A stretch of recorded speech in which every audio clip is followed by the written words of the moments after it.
आणि आता महत्त्वाच्या टॉप 9 बातम्या। पुण्यात कार अपघात प्रकरणी युवक काँग्रेसकडून भव्य राज्यस्तरीय निबंध स्पर्धेचं आयोजन। माझी आवडती कार, माझा बाप बिल्डर असतात तर असे स्पर्धेचे विषय। प्रथम येणारा रवींद्र धंगेकरांच्या हस्ते 11,111 रुपयांचं बक्षीस।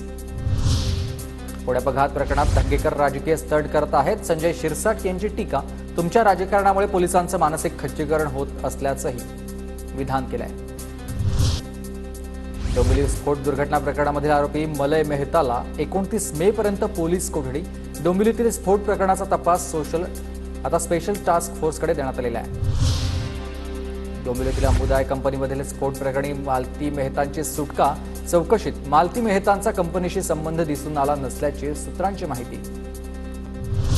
सातारात कोयना खोऱ्यात अत्यल्प दरामध्ये जमीन खरेदी केल्याचं उघड। गुजरातमधील जीएसटी अधिकाऱ्यासह 13 जणांकडून झाडणी गावातील 640 एकर जमीन खरेदी। अशोक सराफ, रोहिणी हट्टांगडी आणि यांना नाट्य परिषदेचा जीवन गौरव। मराठी नाट्य परिषदेचे पुरस्कार जाहीर।